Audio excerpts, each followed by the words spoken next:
सरोकार।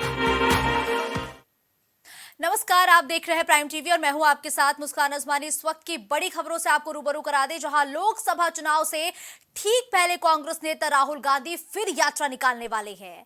14 जनवरी से शुरू होने वाली इस यात्रा का नाम भारत जोड़ो न्याय यात्रा होगा और कांग्रेस नेता जयराम रमेश ने इस यात्रा को लेकर कहा कि यात्रा की शुरुआत मणिपुर की राजधानी इंफाल से होगी। यात्रा 14 जनवरी दोपहर 12 बजे शुरू होगी और यात्रा को कांग्रेस अध्यक्ष मल्लिकार्जुन खड़गे हरी झंडी दिखाएंगे। वहीं ये यात्रा सोनभद्र चंदौली के रास्ते 14 और 15 फरवरी को वाराणसी पहुंचेगी। इस यात्रा की अगुवाई कर रहे सांसद और वरिष्ठ कांग्रेस नेता राहुल गांधी की एक दिवसीय इस यात्रा के दौरान काशी में सबसे ज्यादा समय देंगे, जिसके लिए तैयारियां तेज हो गई है। तो 24 की लड़ाई को लेके अब कांग्रेस भी अलर्ट हो चुकी है, सक्रिय हो चुकी है और कांग्रेस अब भारत न्याय यात्रा के जरिए 15 राज्यों तक पहुंचेगी और अपना जनाधार बढ़ाने की कोशिश करेगी। और जिन 15 राज्यों को कवर करती हुई कांग्रेस की ये यात्रा निकलेगी, इनमें से 357 लोकसभा सीटें आती हैं। लेकिन अगर 2019 के आंकड़ों पर गौर किया जाए तो 357 लोकसभा सीटों में से सिर्फ 14 ही सीटों पर कांग्रेस की जीत हुई थी। ऐसे में जीत का आंकड़ा बढ़ाने के लिए कांग्रेस की ये यात्रा बहुत अहम मानी जा रही है। इस खबर पर ज्यादा जानकारी के लिए आमिर हमारे साथ जुड़ चुके हैं। आमिर, देखिए, कांग्रेस के वरिष्ठ नेता राहुल गांधी अब भारत न्याय यात्रा निकालने वाले हैं। क्या राहुल गांधी की ये यात्रा कार्यकर्ताओं, पदाधिकारियों, नेताओं के लिए संजीवनी साबित हो सकती है क्या? देखिए, अभी कांग्रेस की जो पहले भारत जोड़ो यात्रा निकल रही थी, अब इसका नाम जो है बदलकर भारत जोड़ो न्याय यात्रा कर दिया गया है। इसको जो है मणिपुर महाराष्ट्र तक जो है निकाला जाएगा और 14 लगभग जो है राज्य है इसमें कवर किए जाएंगे और ये पूरी यात्रा जो है राहुल गांधी इसका नेतृत्व करेंगे। तमाम कांग्रेस के नेता इसमें यात्रा में शामिल होंगे। उत्तर प्रदेश में भी इस यात्रा के पहुंचने का कार्यक्रम है। उत्तर प्रदेश में भी आएगी यात्रा, कई जिलों से होकर गुजरेगी। यात्रा के जरिए बिल्कुल आम लोगों तक पहुंचने की तैयारी है कांग्रेस की। पिछली बार जो यात्रा निकली थी राहुल गांधी की, उससे कांग्रेस में जो है अच्छा रिस्पांस देखने को मिला था। उसके बाद जब ये फिर जो है दूसरी यात्रा राहुल गांधी निकाल रहे हैं। लेकिन देखिए आमिर, अब जिस तरीके से राहुल गांधी एक बार फिर से यात्रा निकालने जा रहे हैं, कहा जा रहा है कि 15 राज्यों को कवर करेगी और इस 15 राज्यों को कवर करने के दौरान 357 लोकसभा सीटें इन 15 राज्यों में आती हैं। लेकिन 2019 के अगर हम आंकड़ों पर गौर करें तो जिन 357 को लोकसभा सीटों को ये यात्रा कवर करेगी, उसमें से महज 14 सीटों पर ही कांग्रेस ने जीत हासिल की थी। क्या ये आंकड़ा इस यात्रा के जरिए बदल सकता है क्या? जी बिल्कुल, देखिए, जो यात्रा निकल रही है, पिछली बार का माहौल अलग था, पिछली बार अलग समय था। इस बार फिर से यात्रा निकल रही है, लोगों के बीच जा रहे हैं। तमाम मुद्दे हैं, महंगाई है, बेरोजगारी है और किसानों के मुद्दे हैं। उसके अलावा भी तमाम मुद्दे हैं। अगर इन सब चीज़ों को लेकर कांग्रेस जो है लोगों के बीच में जाएगी तो पिछली बार का जो रिजल्ट था उसको हो सकता है। ठीक है आमिर, वापस आपका रुख करेंगे। लेकिन देखिए, अब कांग्रेस भी लगातार चुनावी मोड में सक्रिय हो चुकी है। क्या भारत न्याय यात्रा से कांग्रेस को फायदा मिलेगा? ये सवाल बहुत बड़ा है, क्योंकि जयराम रमेश ने जब इस यात्रा का जिक्र किया तो भारत जोड़ो यात्रा पर जयराम रमेश ने कहा कि मील का पत्थर वो यात्रा साबित हुई थी। लेकिन जो जीत का आंकड़ा था वो कुछ और ही बयां कर रहा था। लेकिन इस बार जयराम रमेश ने एक बार फिर से कहा है कि जब राहुल गांधी एक बार नए एक्शन में, नए मोड में चुनावी मैदान में उतरेंगे तो उसका असर नतीजों पर भी पड़ेगा।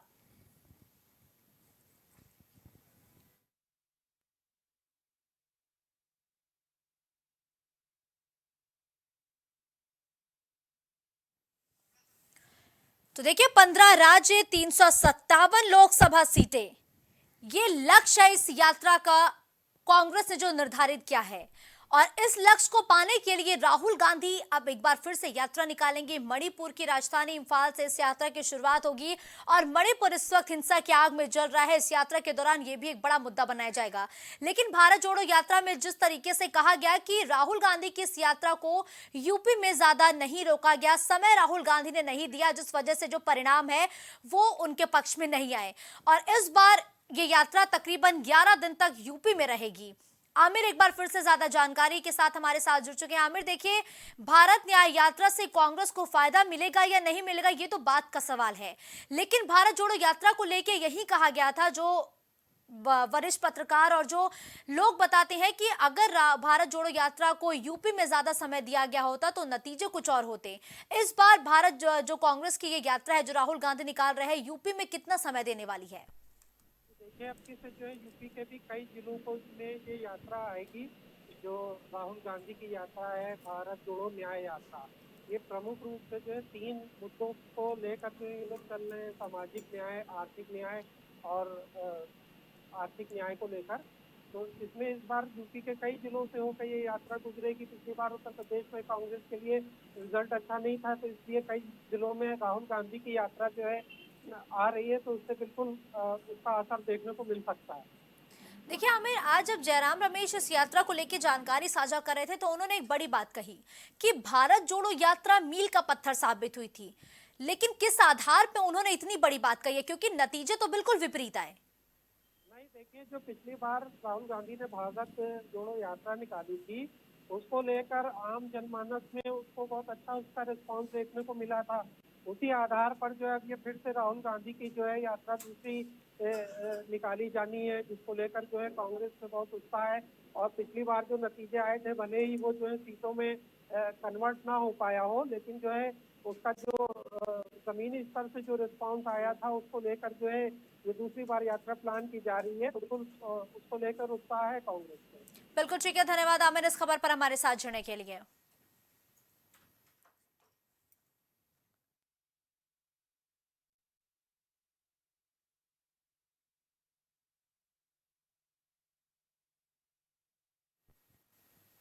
लोकसभा चुनाव को लेकर सभी दल एक्शन मोड में आ गए हैं। इसी बीच विपक्षी खेमे में सीट शेयरिंग को लेकर मंथन का दौर और ज्यादा तेज हो गया है।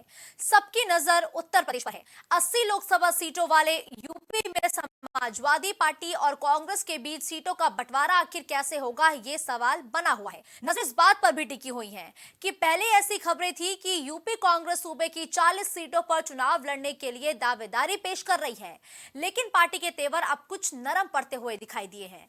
और मिली जानकारी के मुताबिक कांग्रेस यूपी की 80 में से 25 सीटों पर चुनाव लड़ने के लिए दावेदारी कर रही है और कांग्रेस सूत्रों के मुताबिक पार्टी ने उन संभावित सीटों को चिन्हित भी कर लिया है जहां पार्टी की स्थिति मजबूत है और वो चुनाव जीत सकती है। और सूत्रों की माने तो पार्टी की प्रदेश इकाई ने सूबे की ऐसी 25 से ज्यादा लोकसभा सीटों को भी चिन्हित किया है। तो सीटों के बंटवारे को लेकर जो कश्मकश थी वो फिलहाल बनी हुई है, लेकिन अब जो खबरें हैं वो ये है कि सीट शेयरिंग को लेकर स्पेशली यूपी में जहां से 80 लोकसभा सीटें आती है वहां पर समाजवादी पार्टी और कांग्रेस लगातार मंथन कर रही है। राजेश यादव इस खबर पर ज्यादा जानकारी के लिए इस वक्त हमारे साथ जुड़ चुके हैं। राजेश, देखिए सीट शेयरिंग को लेकर लगातार एक जो पेच फंसा था वो अभी भी फंसा है, क्योंकि कोई कंफर्मेशन अभी तक नहीं आई है। लेकिन एक खबर जो जरूर निकल के आज सामने आई वो ये है कि सीट शेयरिंग को लेकर सपा और कांग्रेस के बीच बातचीत और मंथन का जो दौर है वो जारी है। दोनों ही पार्टियां कितनी सीटों पर अपनी दावेदारी पेश कर रही है राजेश? देखिए, आपको बता दें कि इसके पहले भी इंडिया गठबंधन में सीट शेयरिंग को लेकर ही कुछ दूरियां हुई थी, लेकिन फिर से दोबारा इंडिया गठबंधन में सीट शेयरिंग पर बात लगभग बनने वाली है, क्योंकि विपक्ष की उत्तर प्रदेश की सबसे बड़ी पार्टी समाजवादी पार्टी है। तो जाहिर सी बात है, समाजवादी पार्टी कम से कम 35 से 40 सीटों पर चुनाव लड़ने जा रही है, और जिसमें से लगभग 5 से 6 सीटों पर टिकट लगभग फाइनल हो गया है, जिसमें अखिलेश यादव कन्नौज से चुनाव लड़ने जा रहे हैं और शिवपाल यादव आजमगढ़ से चुनाव लड़ेंगे, डिम्पल यादव मैनपुरी से, अक्षय यादव जो है वो क्या नाम है फिरोजाबाद से चुनाव लड़ेंगे। तो लगभग अगर देखा जाए तो गठबंधन में समाजवादी पार्टी जो है उत्तर प्रदेश की सबसे बड़ी पार्टी है, और मुझे लगता है कि लगभग 35 से 40 सीटों पर समाजवादी पार्टी उत्तर प्रदेश में चुनाव लड़ेगी। जी मुस्कान। लेकिन देखिए राजेश, जैसा कि हम लगातार जिक्र कर रहे हैं कि यूपी की अगर कोई मजबूत पार्टी है इंडिया गठबंधन में तो वो समाजवादी पार्टी है, लेकिन कांग्रेस की तरफ से जो खबरें हैं वो ये है कि 25 सीटों पर अपनी दावेदारी पेश करी है। क्या समाजवादी पार्टी 25 सीटों पर कॉम्प्रोमाइज करेगी क्या? देखिए मुस्कान जी, कॉम्प्रोमाइज समाजवादी पार्टी करती है कि नहीं करती है, क्योंकि अभी तो ये तो देखने वाला, ये तो आने वाला वक्त बताएगा। लेकिन अभी गठबंधन का जो इंडिया गठबंधन का जो अभी बैठकों का दौर है, तो अभी भी वो चल रहा है, इस पर मंथन चल रहा है कि कौन कितने सीटों पर चुनाव लड़ेगा। लेकिन सबसे बड़ी बात यह है कि समाजवादी पार्टी उत्तर प्रदेश की सबसे बड़ी पार्टी है और विपक्ष में सबसे बड़ी विपक्ष है, यहाँ पर मजबूत है। तो इसलिए कहा जा सकता है कि समाजवादी पार्टी जो है 35 से 40 सीटों पर अपनी दावेदारी उत्तर प्रदेश में करेगी। बिल्कुल ठीक है। देखिए राजेश, लगातार ये भी कहा जा रहा है कि कांग्रेस और समाजवादी पार्टी के जो नेता हैं वो आपस में मुलाकात कर रहे हैं, मंथन का दौर जारी है, बैठकों का दौर जारी है, ताकि जल्द से जल्द इस फॉर्मूले पर एक अंतिम मुहर लग सके। कौन कौन से वो दिग्गज नेता है जिनकी अध्यक्षता में यूं कहे ये बैठक हो रही है? देखिए, कांग्रेस की तरफ से कई दिग्गज नेता हैं और उत्तर प्रदेश से मैं कहूँ समाजवादी पार्टी की तरफ से राम गोपाल यादव जी और अखिलेश यादव भी इस मंथन में शामिल होंगे और बैठकर एक निर्णय लेंगे कि उत्तर प्रदेश में कितनी कितनी सीटों पर चुनाव लड़ा जाए। लेकिन खास बात यह है कि अगर सारी चीजों को ओवरऑल अगर देखा जाए तो उत्तर प्रदेश में सबसे बड़ी पार्टी और विपक्ष की सबसे बड़ी पार्टी उत्तर प्रदेश की अगर क्षेत्रीय पार्टी के रूप में देखा जाए तो समाजवादी पार्टी है। समाजवादी पार्टी की दावेदारी उत्तर प्रदेश में सबसे बड़ी रहेगी और 35 से 40 सीटों पर अपनी दावेदारी समाजवादी पार्टी उत्तर प्रदेश में करेगी। बिल्कुल ठीक है, धन्यवाद राजेश इस खबर पर हमारे साथ जुड़ने के लिए।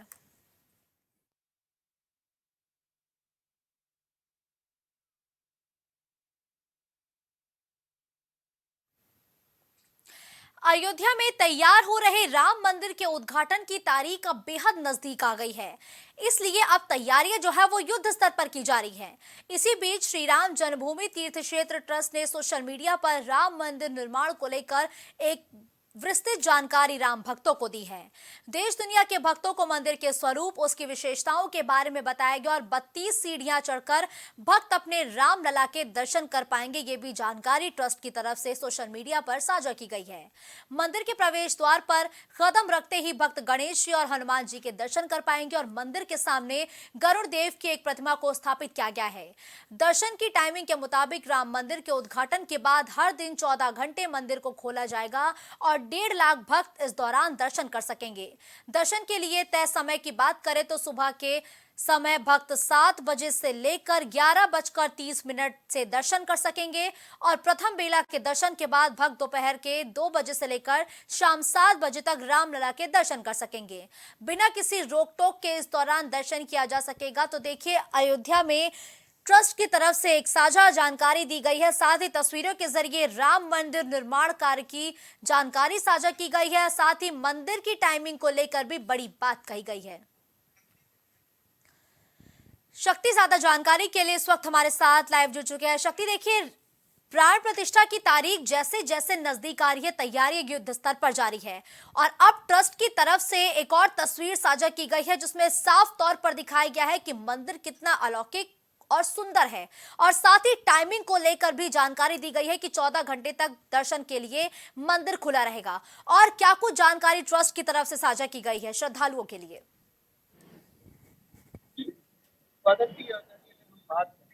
राम मंदिर के प्राण प्रतिष्ठा का कार्यक्रम 22 जनवरी को प्रभु श्याम जी की प्राण प्रतिष्ठा का कार्यक्रम भव्य होने वाला है। ट्रस्ट की तरफ से जैसा आपने बताया कि जो व्यवस्थाएं हैं वो पूरी कर दी हैं और तैयारियों की हम आज बात करेंगे, चर्चा करेंगे तैयारियों। तो तैयारियों की अगर हम बात करें तो मुख्यमंत्री खुद इस चीज का जायजा ले रहे हैं, लेकिन उनके जो अधिकारी हैं अयोध्या में वो उनको फलीता लगाने में चूक नहीं कर रहे हैं। सूत्रों के हवाले से खबर आई है हमारे पास में कि आप हमारे कैमरामैन से बोलेंगे कि ये एक प्रमुख चौराहा है शहादतगंज, लखनऊ हाईवे से कोई भी वीवीआईपी जिसको आना रहेगा अयोध्या में लखनऊ की तरफ से, तो ये वही चौराहा है जहां से लोग एंटर करते हैं अयोध्या में। ये प्रमुख चौराहा है और विकास प्राधिकरण के द्वारा ऐसी चीजें देखी जा रही हैं कि यहाँ पे कोई अलाव की व्यवस्था है वो नहीं की गई है। और तैयारियों की बात कर रहे हैं जितने लोग हैं, तैयारियां जो मंदिर के भव्यता की है, मंदिर की तैयारियां लगभग कंप्लीट हो चुकी हैं। रोड की अगर हम बात करें तो रोड बना के चमका दी गई है, लेकिन मानक की बात करें तो मानक के अधीन जिस तरीके से मानक होना चाहिए उस तरीके से नहीं हो रहा है यहाँ पे कार्य।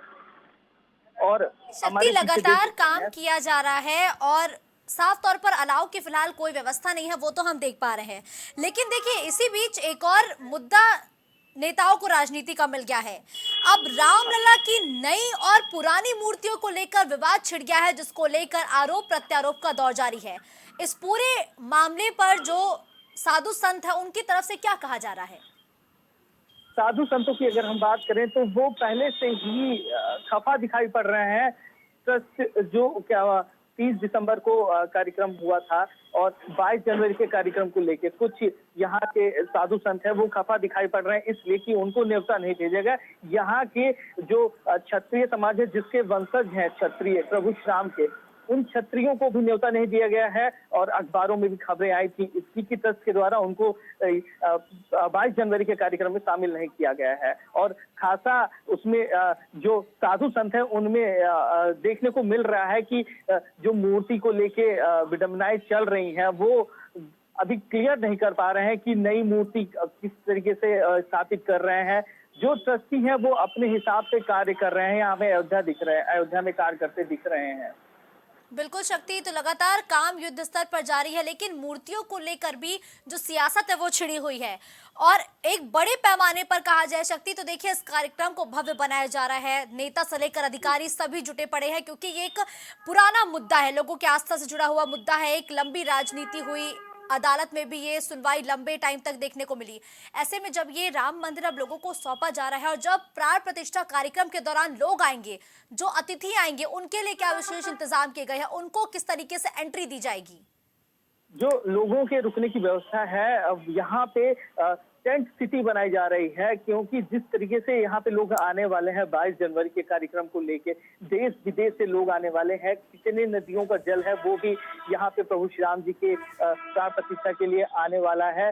लोग जो आने वाले हैं यहाँ पे, उतना होटलों का मानक अभी पूरा नहीं हो पाया था। इसके लिए व्यवस्थाएं जो है टेंट सिटी की व्यवस्था की गई है। जगह जगह पर जहाँ पे खाली जमीनें मिल रही वहां पे टेंट सिटी की व्यवस्था कर रहे हैं, लेकिन अभी भी काम जो रुकने वाली व्यवस्था थी वो कंप्लीट पूरे तक नहीं की गई है। लेकिन बताया जा रहा है कि 22 जनवरी तक जितने कार्य हैं वो सारे कंप्लीट कर दिए जाएंगे। के लिए शक्ति।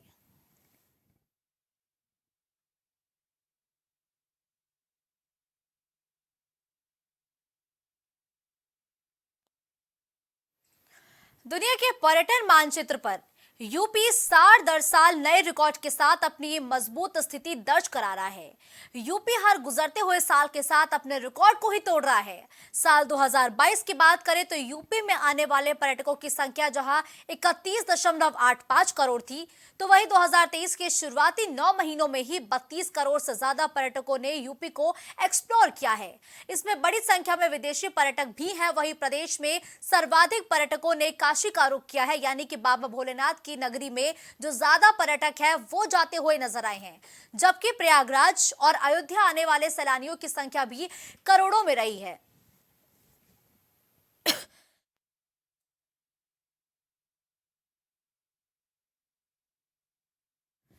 तो यूपी का टूरिज्म लगातार बढ़ता जा रहा है और यूपी का टूरिज्म साल दर साल अपने ही रिकॉर्ड को तोड़ रहा है। लेकिन इस रिकॉर्ड की सबसे बड़ी बात यह रही कि सबसे ज्यादा जो सैलानी है, चाहे वो स्वदेशी हो चाहे वो विदेशी हो, उन्होंने काशी का रुख किया है, यानी कि बाबा भोलेनाथ की नगरी का रुख सबसे ज्यादा जो सैलानी है वो करते हुए नजर आए हैं। तो वहीं दो और धार्मिक नगरी यानी कि प्रयागराज और अयोध्या में भी जो सैलानियों की संख्या है वो लगातार बढ़ रही है और करोड़ों की संख्या में सैलानी हर साल अयोध्या, प्रयागराज और काशी पहुंच रहे हैं।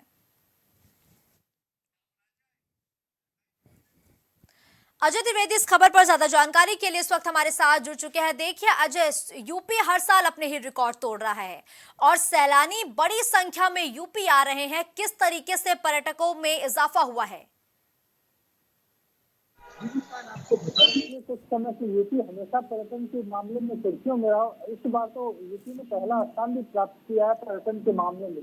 तो सबसे बड़ी बात निकल के आ रही, अभी तक की जो सैलानी थी, विदेशी और देशी सैलानी, वो आगरा का रुख करते थे, लेकिन अब ये सिनेरियो बदल रहा है। पिछले कुछ समय से आप देखिए कि काशी ने अपना एक विहंगम रूप दिखाया, जिसमें शिव की नगरी कहें या ये कहें कि काशी सबसे प्राचीन शहर माना जाता है और गलियों का शहर भी है काशी, लेकिन उन्होंने वहाँ पे जो विकास की एक धारा बही है वो बिल्कुल विपरीत है। दूसरी तरफ वही काशी से लगे वाराणसी की बात करें, काशी से लगे इलाहाबाद की बात करें तो कुंभ अपने प्राचीनतम रूप के लिए जाना जाता, और कुंभ अभी तक जो कुंभ का विस्तार था वो दूसरे ढंग से था, लेकिन अब उसे महाकुंभ के रूप में देखा जा रहा है।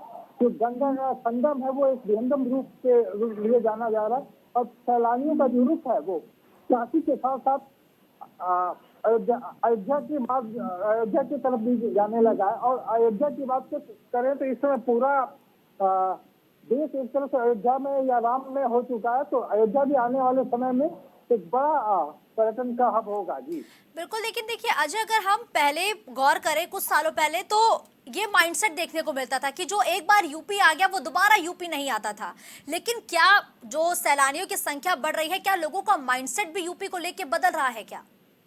जी, आपको बताएं कि जब से भारतीय जनता पार्टी की सरकार केंद्र में नरेंद्र मोदी और उत्तर प्रदेश में आदित्यनाथ जी की सरकार आई, पर्यटन के क्षेत्र में बहुत बड़े काम हुए। और सबसे बड़ी बात है, जिन जगहों पे छोटे भी जगह है वो पर्यटन की, चाहे वो कुशीनगर हो, अयोध्या की बात कह लें, अयोध्या तो हमेशा से सुर्खियों में रहा, तो इन जगहों पे जाने के लिए जो पहले रास्ते नहीं तो वो आज वो रास्तों का सुगम एक जाल बिछ चुका है। पूरे उत्तर प्रदेश की सड़कों का एक जाल बिछा हुआ पर्यटन के लिए।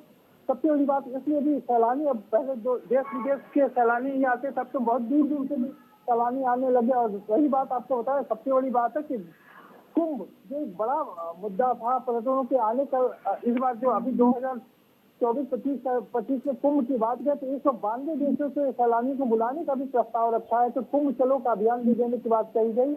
वही अयोध्या इस समय तो 22 तारीख को जो प्राण प्रतिष्ठा होने की बात कही जा रही, तो अयोध्या का एक विहंगम दृश्य होगा जो कि आने वाले पर्यटकों को किस तरह से लुभाएगा ये तो अभी कहना मुश्किल है। लेकिन ये जरूर है कि देशी विदेशी पर्यटकों का आगमन अभी से अयोध्या के लिए बड़े पैमाने पर होने लगा है। और रही बात काशी की, तो काशी हमेशा उत्तर प्रदेश में, ये चाहे कोई भी नगर आता हो पहले स्थान से, लेकिन हमेशा काशी का वर्णन हमेशा रहा है।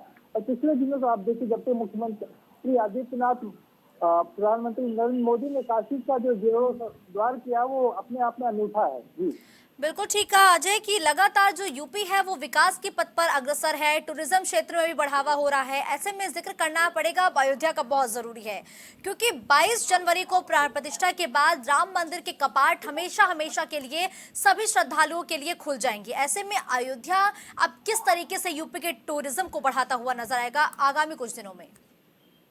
आपको बता दें कि 22 तारीख का बेसब्री से पूरा देश इंतजार कर रहा है। कोई केवल उत्तर प्रदेश नहीं, पूरा देश विदेश, यहाँ तक कि आपको ये बताएं कि 192 देशों के जो लोग हैं सबकी निगाहें अयोध्या पे इस समय लगी हुई है। और सबसे बड़ी बात ये भी कि पहले अयोध्या रेल मार्ग से या बस के द्वारा पहुंचा जा सकता था, लेकिन अब वहाँ पे पर्यटन उद्योग को बढ़ावा देने के लिए रेल मार्ग और सड़कों का तो जाल बिछा ही है।